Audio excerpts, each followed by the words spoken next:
አብርሃምን፣ ኢስሐቅን፣ ያዕቆብን፣ ዮሴፍን፣ ሙሴ፣ ዳዊትን፣ ሰለሞንን፣ ዘከርያስን፣ ዮሐንስን እነዚህ እነ መሲሁ ክርስቶስ እነ ኢዮብ እነ ዮናስ እነ ሕዝቅኤል ወይንም ዙልኪፍል እነ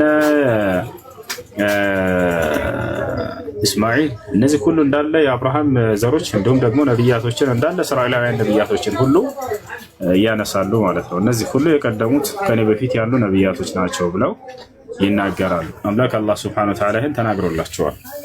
እሺ ጥያቄ ላይ ይቀጥል እኮ አሁን ተመልሰዋል ግን ማለት ነው። ይሰማል? አዎ ይሰማል እኮ መቼ ማለት ከድሮ የድሮ ማስተምረው ነው ስለምና የድሮ አስተምረው ነው ያልከኝ ነው በዚህ ሐሳብ? አዎ የነቢያቶች ሁሉ አስተምሮ ነው። የአብርሃም የይስሐቅ የያዕቆብ አስተምሮ እኮ እንዴት ታዲያ ሁሉም እኮ ማለት አሁን ለሚመች ሳይሆን ሁሉንም ከእስልምና በፊት የነበሩ መጽሐፍትን መቀበል አለበት ማለት ነው። እንደዛ ከሆነ እስልምና የሃይማኖቱ መጠሪያ ነው። መጽሐፍቶችን አትቀበሉም ወይ? ከቁርአን በፊት ያሉ ቁርአን ከእስልምና ሃይማኖት ከሚያስተምሩ መጽሐፍቶች መካከል አንደኛው ነው።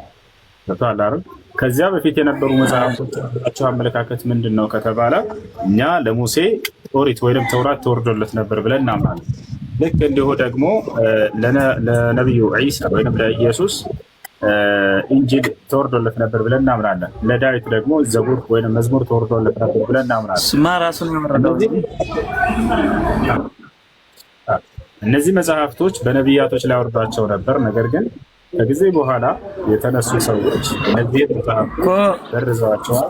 የራሳቸውን እጅ አስገብተውባቸው እጃቸው ላይ ያደረሱላችሁ ዛሬ ላይ እነዚህ ስለዚህ ተበርዘዋልና አምላክ አዲስ መጽሐፍን ማውረድ ስለነበረበት ቁርአንን አወረደ። የቀደሙትን መጽሐፍቶችንም ይተርካቸዋል። መቼ ከመምጣት በፊት ነው?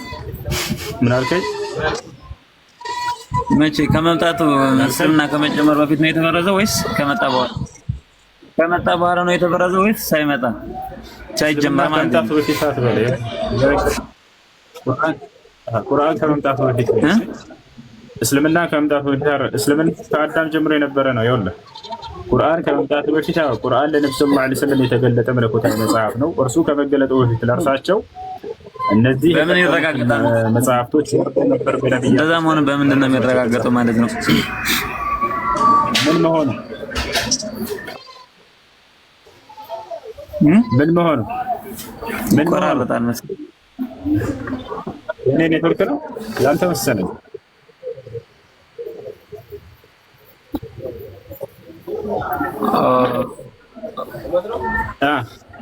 እኮ ምስክር የእናንተ መጽሐፍ እንትን ይላል።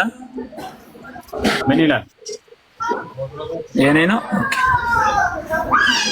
ይቆራረጣል እንዴ?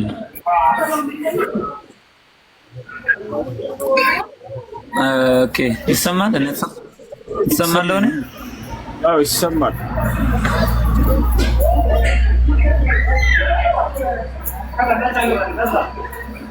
ኦኬ የማን ኔትወርክ ነው?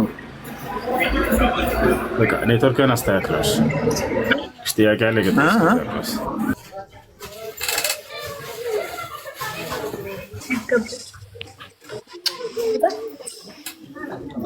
እሺ ከተሰማችሁ ጥያቄ መቀጠል ትችላላችሁ።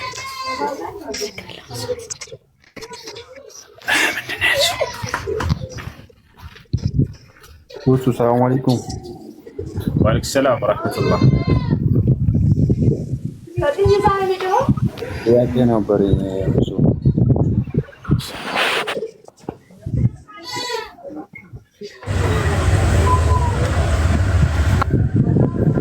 ይሰማል? ይሰማል።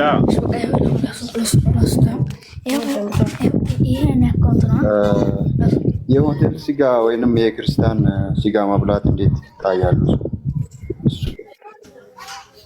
ለመጠየቅ ነው። እሺ ዳዊት ተልኮልሃል። እሺ እኛ አይደለም የሚያስወጣነህ ኔትወርክ ሊሆን ይችላል። ልጆች ከቻላችሁ ታብ አድርጉ። እሺ ሰላም።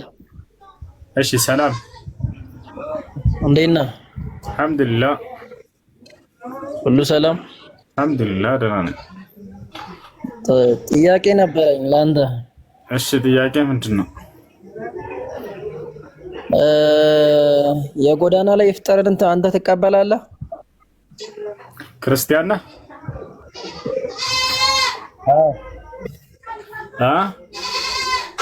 አዎ ክርስቲያን ነኝ። ወንድ ልጅ ለምን ታመልካለህ? ዳዊትዬ እስኪ የሚያሳስበውን ስለ አምላክ እናውራ። መጀመሪያ የጠየቅኩህን መልስልኝና እኔ መልስልሃለሁ። የጎዳና ላይ ኢፍጣር ትቀበላለህ ወይስ መስቀል አደባባይ ለምን ይቅርብን ኦርቶዶክሶች ስላደረጉት ብላችሁ የኛ ፉክክር ነው? እስቲ እቺ መልስልኝና አንተም የጠየቀኝን መልስልሃለሁ። ምንድነው መስቀል አደባባይ? የጎዳና ኢፍጣርን ትቀበላለህ አንተ?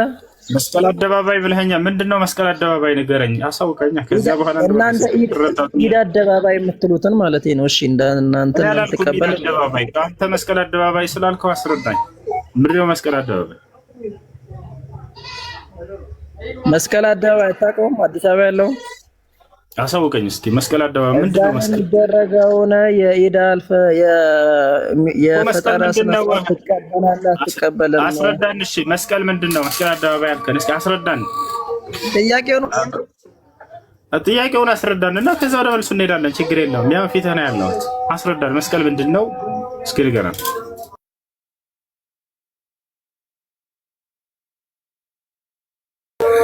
ወላሂ በራሱ ጊዜ ስለ አምላክ፣ ስለ ሃይማኖት፣ ስለ ነቢያት መንገድ ማውራት አይሻልም? እንደፈለክ ብለህ ሰይመው ነው፣ ጉዳይ አይደለም። ግን የሚያሳስብህ ትልቅ ነገር አለ፣ የምትድንበትና የምትጠፋበት ነገር። መስቀል አደባባይ የሚባሉ አናደው ከሆነ እኔ ጉዳይ አይደል፣ የፈለጋችሁን በሉት። ግን እምነታችሁን እወቁ፣ የምትድኑበትን ነገር እወቁ፣ የምትጠፉበትን ነገር እወቁ። እዚህ የተቀመጥነው ሃይማኖታዊ ነገር እናወራ ነው አይደል? በፈለከው ጥራ፣ ችግር የለም ማለት እኔ ኢድ አደባባይ ይባል መስቀል አደባባይ ይባል እንትን ገለመኔ አደባባይ ይባል ጉዳያችን አይደለም። ይሄ የተቸገረ ህዝብ ፖለቲካ ውስጥ ከታችሁት ከዚያ እንትን ትሉታላችሁ። ምን ይሻላል? የሀገሩ ህዝብ እየተራበ የሀገሩ ህዝብ የሚበላ የሚጠጣው እያጣ በምን እንሰይመው ብሎ ጸፍ የሀገሪቱ ህዝቦች በፈለከው ሰይመው። እሱም ያሳስበ ነገር አይደለም። አሁን ስለ ሃይማኖታቸው ጠይቁ፣ ተጠያይቁ፣ እናውራ። ስለዚህ የሚጠቅመንን የነብያትን መንገድ እናገኝ። ሁላችንም የአብርሃም የይስሐቅ የያዕቆብን መንገድ የነብያቶችን መንገድ እንፈልግ። በሱ ላይ ጥያቄ ያለው መጠየቅ ይችላል። ከተል ሰላም አለይኩም።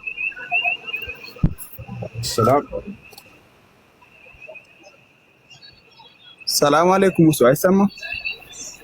ወአለይኩም ሰላም። ጥያቄ የወፍ አር ያነጅሳል እንዴ?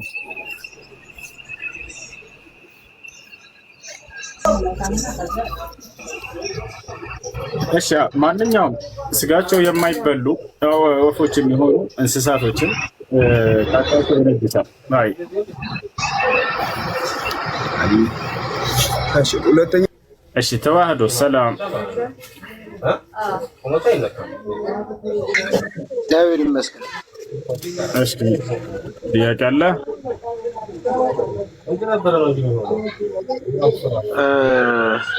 አይ የለኝም። አይስ እሺ ጥያቄ ያለሽ መጠየቅ ትችላለች። ሰላም አለይኩም። እሱ አለይኩም ሰላም ወራህመቱላሂ ወበረካቱ። በመጀመሪያ ለአላህ ብዬ እወድሃለሁ ወንድሜ። ጠበከ አላህ الذي احببتنا من اجله። አንድ ሁለት ጥያቄ ነበረኝ። እሺ ውዶ በማረግ ሰዓት ውዶ ሳረግ ጥርሴ ይደማብኛልና በጣም ብዙ ሰዓት ይታከርብኛል እና ከጨረስኩ በኋላ መጎናበጥ እችላለሁ ወላ እስከሚያቆምልኝ መጠበቅ አለብኝ?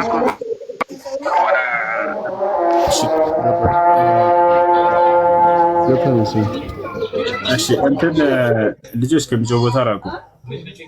ውዱ ስታደርግ ጊዜ አፈ ድደህ የሚደማ ከሆነ ብዙ አትጫ ነው። ውሃ ብቻ አስገብተህ ተጉመጥምጠህ አጽድተህ ትፋው።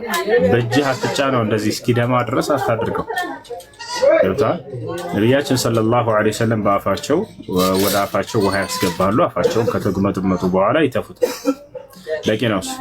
ምናልባት እዚያ ውስጥ የቀረ ቆሻሻ ምግብ ምናምን ካለ እንደው የቀረ ምግብ ካለ ይቅርታ፣ ያንን ለማውጣት ካልሆነ በስተቀር እጅህን አፍህን ንጹህ እስከሆነ ድረስ ውሃ አስገብተህ ተጉመጥምጠህ ማውጣት ብቻ በቂ ነው፣ ይበቃልስ። ስለዚህ እስኪደማ ድረስ አትነካካው በእጅ። አይ መርሃባሽ። ሌላኛው ጥያቄ አንድ ነገር ወንጀል ወይም ኃጢአት ሰርተና እዛን ነገር ላንመለስ ድጋሚ መለያ እዛን ነገር ደግሞ መለስ ምንድን ነው ማድረግ ያለብኝ? እሺ ሰው ነህና ልትመለስ ትችላለህ ወንድም። በኃጢአት ላይ ዳግም ሰውየው ሊወድቅ ይችላል ተመልሶ። ግን ወንጀል ላይ ወደቀ ማለት ሰውየው ደግሞ አላህ ሱብሓነሁ ወተዓላ ይቅር አይለውም። በቃ አንዴ ተመልሶ እንደገና ወደዚያ ስለሄደ ማለት አይደለም። በህይወት እስካለህ ድረስ ሰይጣን አይፋታህም። ይሄ ልታውቁ ይገባል። ሰይጣን ወደ ምድር በተጣለ ጊዜ የዛኔ ከሰማይ አደምና ሐዋ ወደ ምድር ሲወርዱ ጊዜ አብሮ የዛኔ ይወርዳል። በሚወርድ ጊዜ እንዲህ ብሎ ተናገረ ከአላህ ፊት ወዕዘቲከ ወጀላሊከ ለኡድለነሁም ማዳመት አርዋሁሁም ፊ አጅሳዲሂም አለ። አምላክ አላህ ሆይ በክብርህና በልቅናህ ይሆነብኝ የአዳም ልጆች በስጋቸው ውስጥ ነፍሳቸው እስካለች ድረስ ከአንተ መንገድ አስታቸዋለሁ፣ አንተንም አስክዳቸዋለሁኝ፣ ኃጢአት ላይ ጥላቸዋለሁኝ ብሎ ተናገረ። አላህ ምን ብሎ መለሰለት? ወዕዘቲ ወጀላሊ ለአግፊረነ ለሁም መስተግፈሩን ያለው እኔ በክብሬና በልቅና የሆነብኝ አንተ ብታስታቸውም ኃጢአት ብታሰራቸውም ወደ እኔ ንስሐ እስካደረጉ ድረስና እስከተመለሱ ድረስ እኔ ደግሞ በምህረት እቀበላቸዋለሁ ባሪያዎቼን ብሎ መለሰለት። ይሄን ነገር ሁሌ ከጭንቅላታቸው አታውጡ፣ ተስፋ እንዳትቆርጡ ዘንድ ማለት ነው። ወንጀል ሰርቼ ተውበት አድርጌ እንደገና ተመልሼ ኃጢአት ላይ ወድቅ ያለሁኝና አላህ አይምረኝም ብላችሁ ከአላህ መቼም ቢሆን እንዳትሸሹ። ነፍሳችሁ እስካለች ድረስ እናንተን ኃጢአት ከማሰራት ወደኋላ እንደማይል ሁሉ ሰይጣን እናንተም ነፍሳችሁ በስጋችሁ ውስጥ እስካለች ድረስ ወደ አላህ ንስሐ ከማድረግ ተስፋ እንዳትቆርጡ ወደኋላ እንዳትሉ። አላህ ሱብሓነሁ ወተዓላ በምህረት የሚቀበላቸው አምላክ ነው። አላህ በቁርአን ላይ ሲናገር ወኢኒ ለገፋሩን ሊመን ታበ ይላል። ወደ እኔ ንስሐ ላደረገ እኔ ምርለታለሁ ብሎ ተናግሯል። በሱረቱል ማኢዳ ላይ ፈመን ታበ ሚን ባዕድ ዙልሚሂ ወአስለሐ ፈኢነላሃ የቱቡ ዐለይህ ኢነላሃ ገፉሩን ረሒም አለ። በኃጢአት ነፍሱን ከበደለ በኋላ እንደገና ራሱን ያስተካከለና ወደ እኔ የተመለሰ ባሪያዬን እኔ ንስሐውን እቀበለዋለሁኝ እኔ መሐሪና አዛኝ የሆንኩኝ አምላክ ነኝና ብሏል። ስለዚህ ያ ነው። ስለዚህ በትክክል ተውበት አድርግ። ከዛ በኋላ እንዳው ሰይጣን ወደዚያ ወንጀል እንደገና ዳግም ቢያስመልሰህና ብትወድቅ በዚያው ተስፋ ቆርጠህ ከአላህ እንዳትሸሽ። እንደገና ዳግም ንስሐ ማድረግ ያለብህ ተውበት ማድረግ ያለብህ። አይ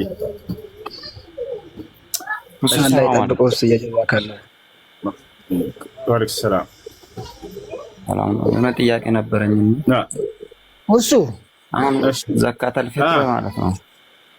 ዘካተል ፊጥር እኔ ጋር ሰራተኞች ያሉ ሙስሊሞች ናቸው እና ለነሱ እኔ ነው ዘካተል ፊጥር የሚሰጠው ወይስ እነሱ ራሳቸው ነው በደሞዛቸው የሚፈጥሩት? እሺ አንተ ሁላችሁም ዘካተል ፊጥር አለበት አቅሙ ያለው ሰው ለአቅመ አዳም ለአቅመ ሔዋን የደረሱ ሰዎች ዘካተል ፊጥር ያወጣሉ። ለማን ነው የሚሰጠው ከተባለ ለድሃዎች ነው፣ ለምስኪኖች ነው። አላህ በቁርአን ላይ ኢነመ ሰደቃቱ ሊልፉቀራ ይላል። ሰደቃ ወይም ዘካ የሚገባቸው ለድሃዎች ነው ብሏል። በአቅራቢያቸው ለሚገኙ ድሃዎች አንተም እነሱም ስራ ያላቸው ከሆኑና ራሳቸውን የቻሉ ከሆነ ከእነርሱ የሚተርፍ ገንዘብ ማን ነው ያላቸው ሰዎች ካሉ በእነሱ ላይ ዘካ አለባቸው መስጠት አለባቸው እነዚህ ሰዎች አንተም እነሱ። አይ